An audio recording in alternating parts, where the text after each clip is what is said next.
oleh mereka para sahabat dan ada yang menghafalnya. Al-Hafidh dari ulama sebagian ditulis, kadang ditulis di batu, kadang ditulis di kulit. Nah, sehingga pada zaman para sahabat Nabi tidak ada tulisan yang menjelaskan tentang hadis-hadis Nabi. Artinya hadis Rasulullah SAW bukan apa yang dibicarakan oleh Nabi itu gak terbuka. Apa yang disampaikan oleh Rasulullah itu pasti benar. Hadis sudah disampaikan namanya itu Allah itu adalah wahyu dari Allah Subhanahu wa Ta'ala. Tapi takut saja Rasulullah itu kalau ditulis dipikir itu adalah ayat Al-Qur'an. Sehingga banyak di antara para sahabat itu cuma mendengar saja, tidak sampai mereka itu jadi membukukan dari sampai akhirnya pada zaman di antara mereka para sahabat Rasulullah SAW, zaman para sahabat ini itu Islam mulai tersebar, ya. Sampai Sayyidina Umar berhasil menguasai Persia, Romawi, dan berbagai macam daripada negara-negara Mesir, banyak tersebar agama.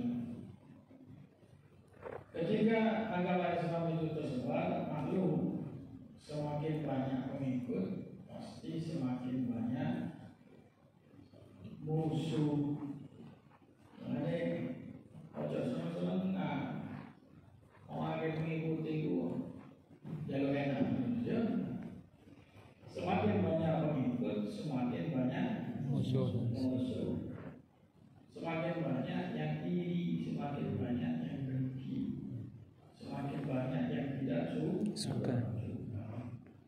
Makanya kalau kita tidak disukai orang, tidak disenangi orang, padahal kita sudah baik,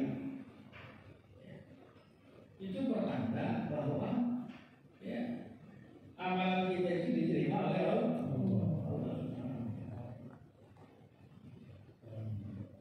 Sehingga orang-orang di luar Islam itu berusaha bagaimana caranya untuk melemahkan agama Islam, bagaimana caranya untuk menyusupi daripada agama Islam ini dengan berbagai macam cara. Akhirnya mereka pun memberikan atau menyusukan mata-mata, menyusup ke dalam agama Islam, dan mereka pun kesulitan untuk bisa memasukkan ayat-ayat dari Al-Qur'an. Kenapa? Selain Allah Subhanahu wa Ta'ala mengatakan, "Inna nahnu nazzalna dzikra wa inna lahu lahafidhun." Kami yang jalan. Tapi memang Al-Quran itu bicara betul oleh mereka para sahabat. Nggak boleh sembarangan.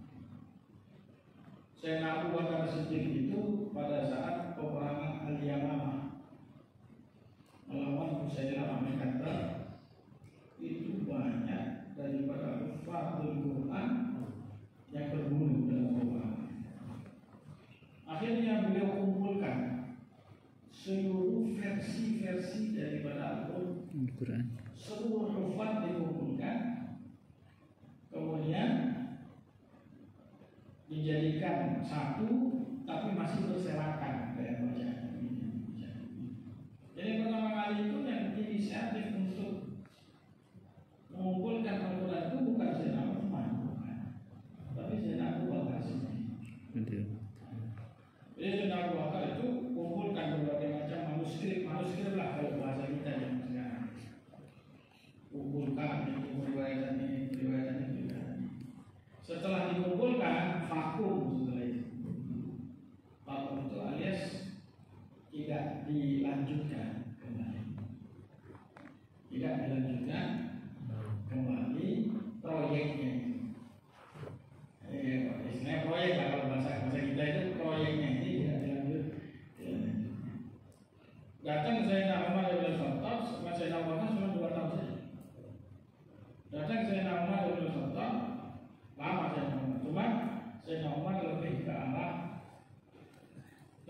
luasan daripada daerah. Juga kehidupan sana sampai diriwayatkan itu 2/3 dunia itu berhasil dikuasai.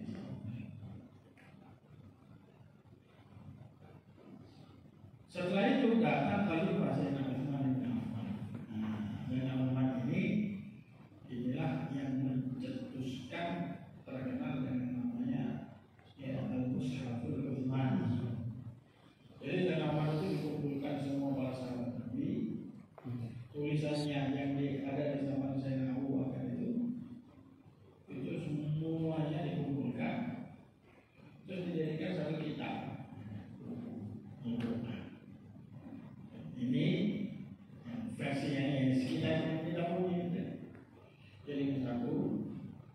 Nah versi-versi yang lain ini tadi setelah mereka sepakati apa yang dilakukan oleh Sayyidina Utsman, versi-versi yang lain yang tak kuat riwayatnya, yang kurang memenuhi syarat standar, itu dibakar semuanya oleh Sayyidina, dibakar. Sehingga yang ada ya cuma itu, ya yang ada. Nanti saya akan ceritakan ada beberapa cerita yang dibuat oleh mereka orang-orang di luar Islam. Disusupi lah. Dibakar semuanya oleh Sayyidina Umar. Akhirnya umat Islam punya Al-Mushaful Utsmani. Dan itu setelah disepakati oleh para sahabat Nabi dan para kaum muslimin. Dan alhamdulillah apa yang dilakukan oleh Sayyidina Utsman itu adalah sebuah langkah yang sangat benar.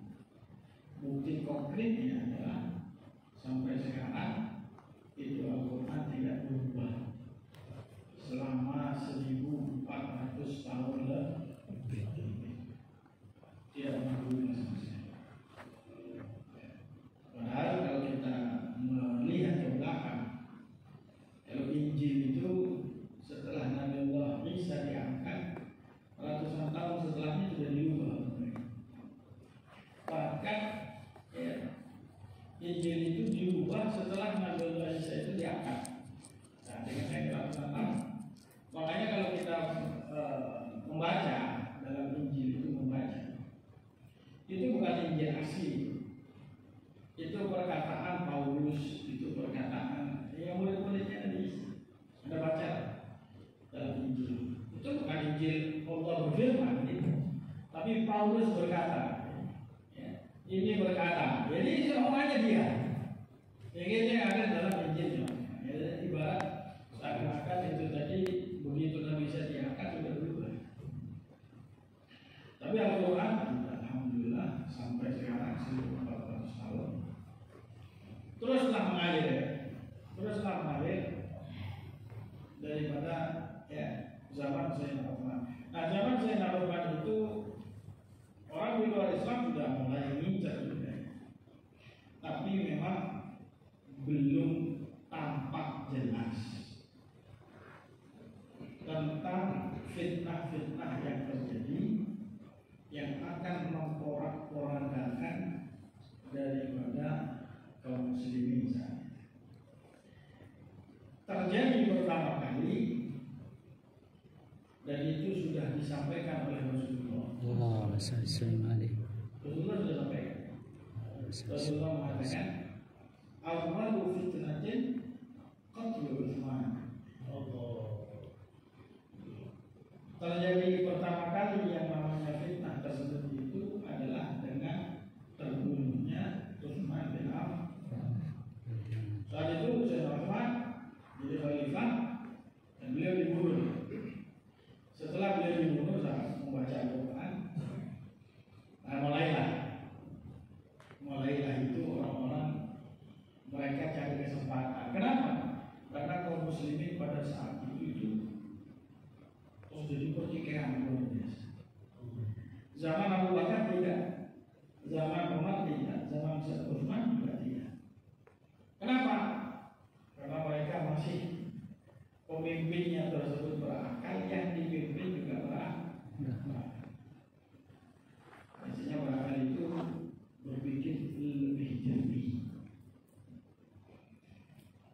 saya nangani diangkat. Nah itu rakyatnya itu sudah berbeda. Itu rakyatnya sudah berbeda. Makanya kadang-kadang ya, kepemimpinan itu baik atau tidak bukan hanya sekedar kita bisa salahkan pemimpin gitu. Tapi juga tergantung cuma saya nggak paling enak kalau pejabat itu pejabat di teknologi ya. Padahal kadang-kadang ngomong ngilang pejabat itu dari pejabat juga doa. Ya. Artinya ya salah satu itu adalah kalau kita perhatikan siapa yang lebih pantas ya kan menjadi pemimpin seperti Ali bin Abi Thalib. Bahkan beliau itu lebih pantas untuk menjadi pemimpin Islam sepanjang berani, cerdas, zuhud. Karena itu zuhud, saya ini. Ambil duit, tak kok duit saya nanti. Walaupun bujunya apa-apa, tapi jangan uang. Setelah saya datang Fatimah ini, tak ada uangnya kan? Cerita masyhur tentang daripada beliau bagaimana kezuhudan, kemudian keberanian beliau, kecerdasan beliau. Diakui. Itu pemimpinnya gampang, tolong. Tahu kan? Terus modal itu sampai kayak gitu lah. Kalau kita punya pemimpin yang adil, insya Allah makmur. Rakyat dia kayak awakmu ya sudah. Iya kan? Artinya kita ini jangan dibiasakan untuk mencari kambing hitam dalam kehidupan kita untuk bisa meraih kesuksesan buat kita. Artinya sekarang banyak orang ini gara-gara ekonominya seperti ini. Kalau udah kita makmur, ini harus begitu. Kita nggak mau sohor, makanya tidak makmur. Ini kan begitu. Kalau anda tak mau berubah diri anda sendiri, anda akan cari daripada kambing hitam. Setelah terbunuhnya Sayyidina Utsman, ya banyak adalah cerita. Akhir yang mau saya sampaikan berkaitan dengan ilmu hadis. Akhirnya setelah Sayyidina Utsman sesuai dengan firasat Rasulullah. Di luar Islam itu mereka sudah tidak mampu untuk merubah Al-Quran. Yang dijadikan sasaran itu adalah hadis Rasulullah dulu berkata begini. Rasulullah yang paling terkenal yaitu adalah seorang yang berasal dari Persia. Seorang yang berasal dari Persia. Dan dia mengakui hal tersebut. Walaupun dari sebagian golongan tidak percaya, mereka menafikan. Karena orang dari Persia itu mereka itu paling dongkol marah kepada Sayyidina Umar bin Khattab. Paling marah. Orang Persia itu paling marah sama Sayyidina. Kenapa? Yang menaklukkan Persia itu adalah Umar. Nah, seorang dari Persia yang terkenal dengan namanya Abdullah bin Salam. Dia mengatakan dalam sebuah periwayatan, "Laqad wada'tu fi hadits Rasulullah sallallahu alaihi wasallam mi'ata alfi hadis." 100 juta hadis. Oleh Imam Bukhari itu akan 70.000. Lah hadis itu 100 juta. Dia memang sengaja letakkan untuk membuat kacau balau daripada kaum muslim. Sehingga setiap perkataan ini qala Rasulullah sallallahu alaihi wasallam. Siapa perkataan ini qala Rasulullah sallallahu alaihi wasallam. Kalau qala Allah enggak bisa mereka. Kalau Allah kayak buka Quran itu tak lucu. Akhirnya mulailah hadis-hadis palsu itu dari dulu. Hingga mereka melaksanakan, kan gampang. Makanya Anda jangan langsung percaya. Saya punya sanad ahli bagi Rasulullah. Enak. Nah, udah gampang. Kalau sebagian orang, kamu ini habatin tak ikut matanya ahli bait. Kita punya sanadnya ahlul Saya ini berusaha posisi ngomong, kalau sangat ahlul.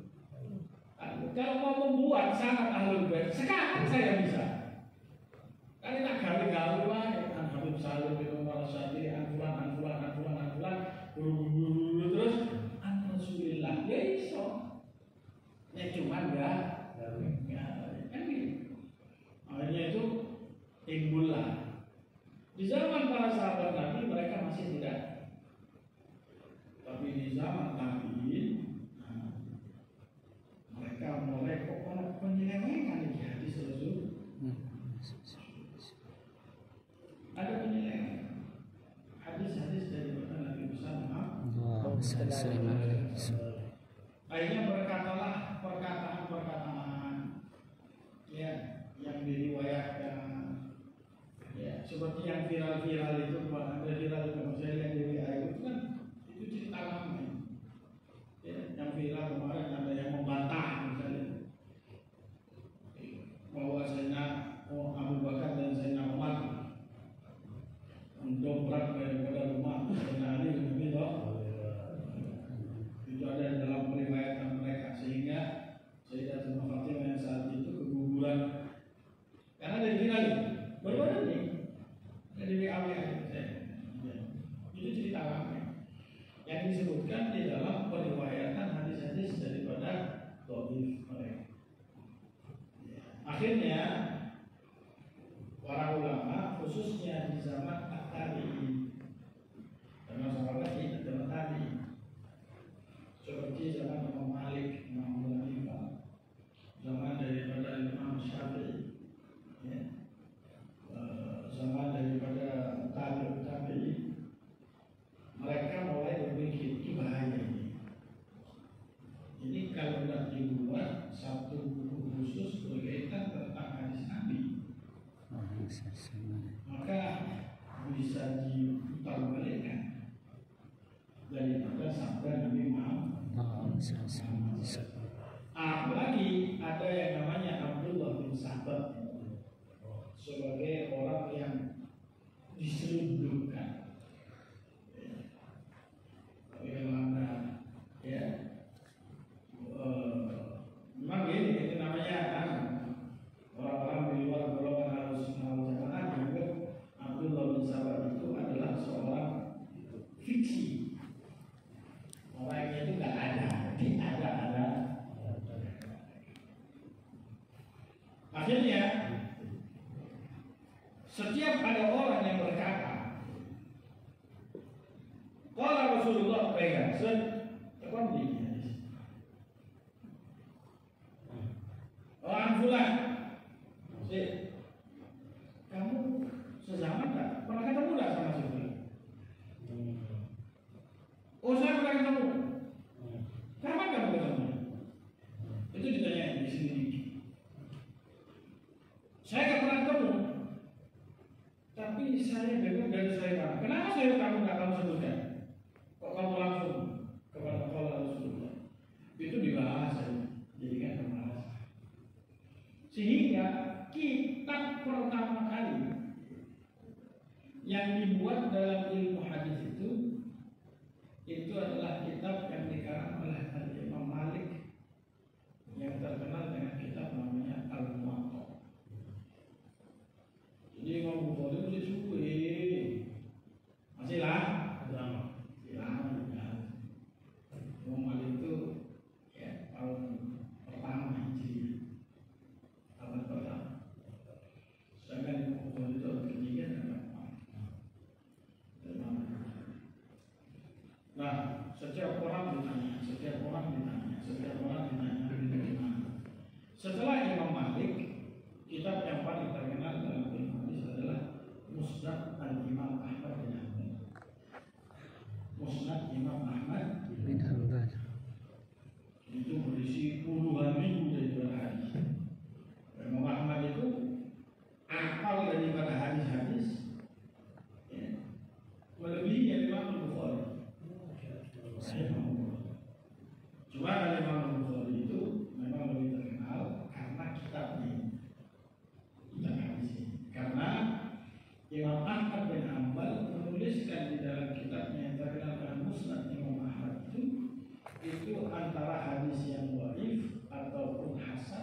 maupun sahih. Pokoknya ditulis. Kalau sahih ada ditulis. Nanti dilihat ini hadisnya apa, ini hadisnya apa. Tapi ditulis. Sedangkan Imam Bukhari, beliau itu adalah ulama yang pertama kali menulis kitab. Pertama kali yang menulis kitab khusus hadis sahih. Khusus. Jadi beliau apa? Orang dia ratusan ribu dari berarti. Tapi yang paling sahih tak tulis. Jumlah hadis Bukhari itu 6.000 hadis. Itu pun berulang-ulang. Ada satu hadis ya, diulang 2 kali, 3 kali. 2 kali, 3 kali. Ya. Yang ada dalam hadis Bukhari. Makanya para ulama ada yang meringkas hadis Bukhari dan namanya tadrijus shahihnya dan lain-lain. Daripada hadis Bukhari. Nah, kemudian Imam Malik mulai membuatkan, dilanjutkan oleh Imam Ahmad bin Muhammad. Semuanya berniat untuk supaya menjaga daripada agama ini dari susupan-susupan orang-orang yang tidak bertanggung jawab, khususnya di luar daripada agama Islam. Dan subhanallah, ini adalah sebuah cara yang Allah Subhanahu wa Ta'ala buat untuk agama Islam ini, supaya agama ini menjadi agama yang benar, jalannya sesuai dengan jalan Allah dan Rasul. Kenapa? Karena penulisan hadis ini Bukhari, Muslim dan sebelum-sebelumnya itu tidak pernah terwujudkan dan ada di dalam agama-agama sebelumnya. Jadi mulai ya agama yang dibawa oleh Nabi Isa, Nabi Musa, tidak ada. Jadi kemudian an Isa ala Nabi tidak ada. Jadi satu persatu itu tidak ada. Jadi sanad itu hanya khusus dimiliki oleh agama Islam. Dan itulah yang menjaga. Ya, makanya kalau kita sekarang ada orang berpendapat, oh menurut saya gitu, apa dalilnya? Hadis ini bagaimana sanad? Jadi nggak boleh sembarangan. Orang berusaha sembarangan sekarang ngomong. Ya. Seperti yang terjadi dalam beberapa di antara hukum-hukum ya, yang keluar dari beberapa orang. Ya. Seperti nikah mut'ah yang diriwayatkan daripada sanad-sanadnya. Sanadnya dari mana? Banyak hal ya. Ada sholat ya, satu hari itu bisa dijamak langsung 5, langsung 10, langsung 17 ya, langsung 25, langsung 17 subuh, zuhur, asar, maghrib, isya. Jadi tidak mungkin tidak mengatakan. Cuma ini ada dalam beberapa. Jadi kita tanya, kalau kamu mengatakan boleh, mana syaratnya dari Rasul? Kalau mereka ingin untuk membuat apa yang mereka katakan benar, dia bikin fulan ini siapa kamu? Soalnya apa? Kalau dia menyebutkan fulan dibikin sendiri sama dia. Itu sama ulama sudah dicari. Makanya ada dalam ilmu hadis namanya ilmu jarh wa ta'dil. Ada yang belajar ilmu jarh wa ta'dil sampai puluhan tahun kan. Fulan lahir di mana? Jadi kita itu puluhan jilid. Mana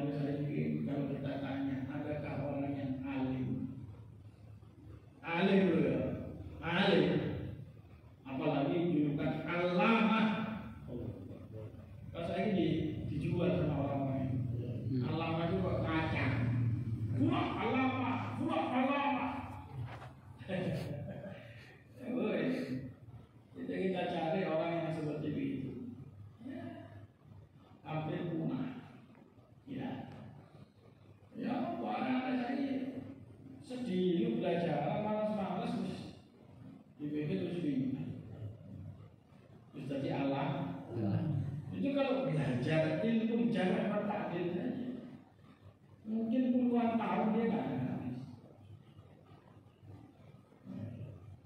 Belum yang lain. Kita itu nggak tahu orang apa yang paling senang. Paling alim ini, orang si ngomong ini orang dari mana orang ngomong tahu di orang ini bukan alama ya. Mana kita orang alama? Orang alama itu paling senang orang awam itu, ya, namanya orang awam. Apalagi kalau dia itu salesnya. Sekarang juga ada sales. Ada sales itu baru-baru ini. Kalau sales itu tahu surat. Kalau sales sih, artinya produk itu juga macam-macam. Ada sales. Ya karena kita ini ada satu Syekh nama Syekh Masyayikh namanya Syekh Muhammad Amin Asyikiti dari segi Afrika maklum. Beliau mengatakan begini, jadi supaya kita tahu ya, jadi tidak sembarangan. Macam kapan ini, anda itu antum syuhada Allah yang mulia. Kalian itu adalah saksi di depan Allah nanti dari dia. Macam kapan kan? Gitu. Cuma untuk menaikkan subscribe juga. Ada guru kita itu Syekh Muhammad Amin Asyikiti, alim, masya Allah, apal Quran, apal ini, apal kafir dia apa, semuanya apa. Itu beliau itu kadang-kadang kalau ngomong sama murid-murid itu, beliau berkata begini, ini orang ini anak heran. Belajar di sini 4 tahun, 5 tahun, 7 tahun, pulang menjadi orang alim besar. Menjadi orang alim besar. Saya itu belajar nahwu saja, nahwu sama sorof saja 10 tahun. Nahwu sorof toh, ya? 10 tahun. Lainnya orang yang belajar fikih, nahwu, sorof, hadis, tafsir, apa tahu? Kan? Jadi, tak sedang ini, apalagi anak-anak sekarang itu hikmahnya dalam belajar. Apalagi orang-orang zaman sekarang itu hikmahnya dipikir bisa baca kitab Google jadi mana. Apalagi orang zaman sekarang itu nek wis iso ceramah, itu jeleknya itu. Pokoknya iso ceramah, nanti ceramah. Jadi apa penyanyi lah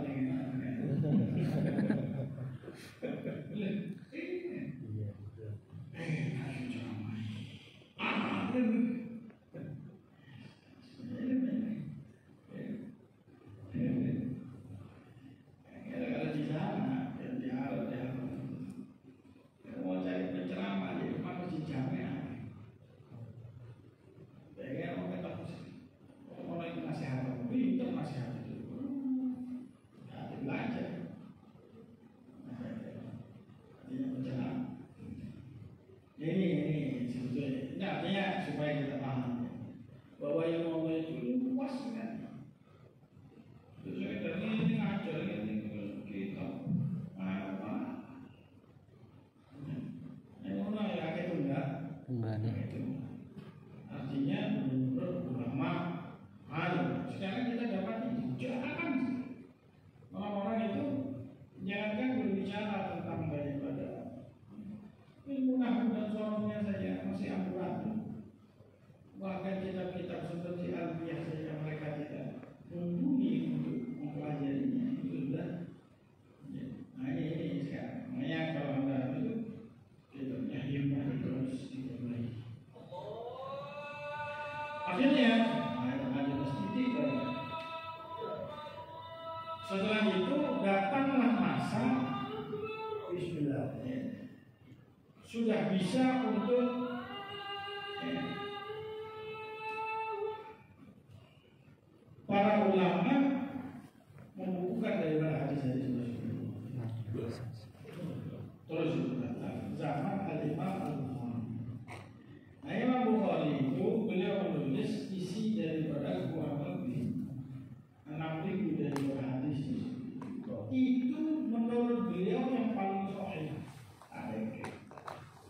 di luar itu banyak. Setelah datang Imam Bukhari, datang muridnya Imam Muslim. Setelah Imam Muslim itu datang setelahnya Imam At-Tirmidzi, datang Imam Abu Dawud, datang setelahnya. Tapi karena tidak ada yang sekelas Bukhari, bahkan ada ulama yang mempromosikan kitabnya. Saya punya kitab, ya, ini saya tulis yang tidak ada di Bukhari, syaratnya yang paling sahih, yaitu adalah Imam Al-Hakim Sahibul Mustadrak, tapi tidak sama seperti dari Al-Bukhari. Karena Imam Bukhari itu mendapatkan izin langsung dari Rasul. Itu beda. Kalau itu tak sembarangan, gaya-gaya itu tak sembarangan. Kalau nggak dapat izin, itu biasanya barokahnya kurang. Kalau sudah dapat izin, beliau kan dapat izin langsung daripada Rasulullah SAW. Wow, saya malik. Beliau sering bermimpi Rasulullah. Wow, saya malik. Bahkan kalau ada hadis yang beliau ragu sholat 2 rakaat, minta kepada Allah untuk supaya bisa bertemu langsung dengan Rasulullah. Wow, saya malik. Kecuali di sini, ya, tak sembarang. Orang awal ini puas, pokoknya ini naik ta'ala khair insyaallah. Insyaallah. Biasanya yang khair insyaallah itu manis di luar tahu ya. Ini untuk supaya kita mengerti sedikit. Nah, pembacaan daripada Sahih Al-Bukhari yang dilakukan di bulan itu sebetulnya baru saja. Kalau mau baca hadis Bukhari itu dihafal dulu. Itu kalau ada masalah baca Bukhari. Saking barokahnya Bukhari. Ada masalah hujan tak datang, ada perang, ya, paceklik. Itu mereka kumpul jadi satu. Yang dibaca adalah hadis. Bahkan kita belajar di sana di buku tadi hadis Bukhari itu kalau hatam diulangnya nggak boleh ganti kita. Bukhari hatam, baca lagi Bukhari, nggak baca Muslim kan? Karena begitu barokahnya di 14. Ya. Itu yang terjadi. Mungkin itu saja yang bisa saya sampaikan. Kalau ada pertanyaan silakan. Saya jawab dengan ringkas saja. Soalnya mau tanya saya, orang yang bikin mic ini sehingga kita bisa mendengar, yang bikin mic itu orang kafir bikin mic ini sehingga kita bisa mendengar. Itu dia berpahala yang bikin mic atau segala macam ini. Kenapa kok harus bikin? Artinya banyak hal yang dibuat oleh orang non-muslim. Banyak. Ya kan dinilai itu lampu. Lampu itu lebih manfaat daripada mic. Nah, ini jangan biarkan. Banyak hal yang dibuat oleh mereka di luar Islam berkaitan tentang daripada teknologi atau cara-cara yang lainnya. Selagi itu digunakan untuk daripada kebaikan, itu kan tidak ada masalah. Oleh wasail hukum mabazil. Nah, pertanyaannya apakah mereka dapat pahala? Segala bentuk daripada kebaikan itu yang dilakukan oleh orang-orang di luar Islam antara dua, dibalas kebaikannya di dunia. Kalau berbalas, bukan sudah ada kasih ini.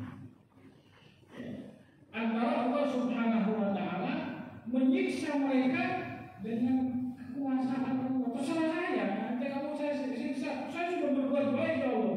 Terserah saya kamu saya siksa, saya kasih apa. Walaupun ya, kalau pemberian Allah itu tidak akan tergantikan dengan usaha mereka. Saya kasih contoh, ada orang kita pernah dengar ada hadis Rasul menyebutnya Muslim ibadah 500 tahun. Kemudian dia masuk surga, dia pengen dengan masuk surga dengan amal 500. Kemudian Allah SWT, mau kakek masuk surga dengan rahmat, tak mau.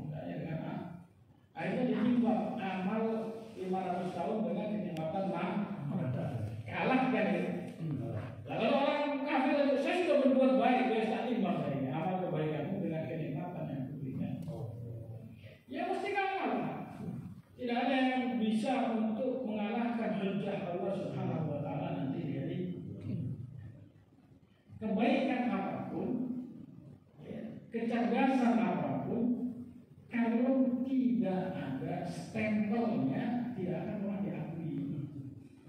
Kan gitu. Anda belajar di universitas, tapi kalau Anda nggak pernah daftar, ya kamu terus belajar masuk, atau kalau enggak dia itu ikut di sebuah universitas, ikut pelajarannya, atau dia ikut streamingnya, atau dia cari itu semua.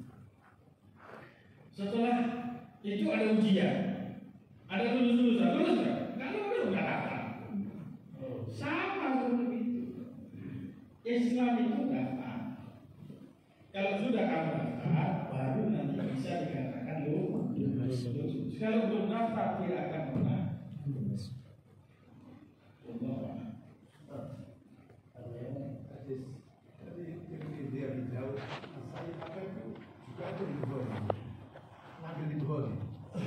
Jadi hampir mayoritas itu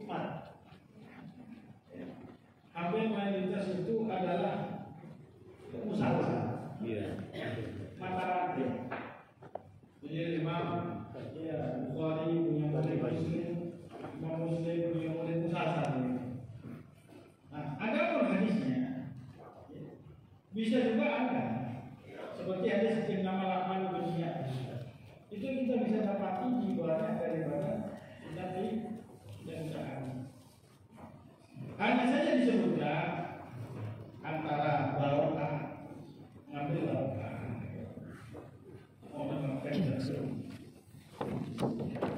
atau terkadang ada satu pembahasan kan biasanya begini. Ibu Khalidnya bukan itu ada yang lupa. Misal kita wudu, nanti disebutkan hadis berkaitan dengan wudu. Ternyata dalam kaitan wudu itu ada kaitannya dengan misal contohnya adalah jihad fisabilillah. Nanti di bawah jihad diulangi lagi. Lalu apa diulangi? Kalau sudah disebutkan di awal. Itu ada usul masing-masing. Jadi mungkin ditulis bahwa kita yang ada di dalam Bukhari tertulis di dalam sunnah At-Tirmidzi. Walaupun memang jiplak atau master sekarang, cuma ada satu yang untuk menguatkan bab yang akan dia bahas.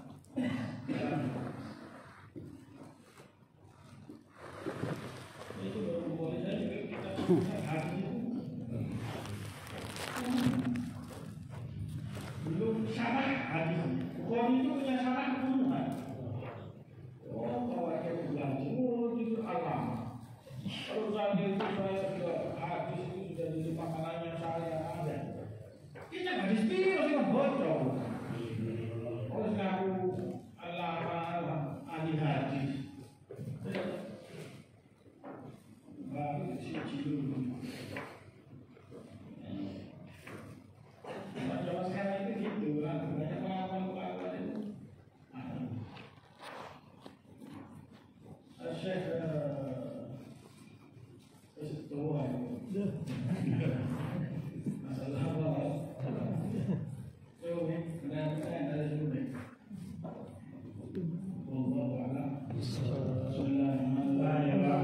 ربنا انفعنا بما علمتنا رب علمنا الذي ينفعنا رب فقنا وقرابة لنا في ديننا عن أهل الكفر أنثى وذكر رب وفقنا ووفق لما تقتضي قولك يعلم كرم وارزق كل حلال دائما نخلى بالخير ونخلى كل شر ربنا أصلح لنا كل الشرور وأكرنا بالرضا منك العيون واقض عنا ربنا كل الديون قبل أن تأتينا رسولا واغفر واستر أنت أكرم من ستر وصلاة الله تغشى المصطفى من إلى الحق دعانا والوفاء بكتاب فيه للناس شفاء وعلى آل الكرام شرفاء وعلى الصحب المصابيح الغرى اللهم اهدنا بهداك واجعلنا ممن يشاء بالرضا ولا تولنا وليا سواك ولا تجعلنا ممن خلف أمرك وعصاك وحسبنا الله ونعم الوكيل ولا حول ولا قوة إلا بالله العلي العظيم صلى الله على سيدنا محمد وعلى آله وصحبه وسلم.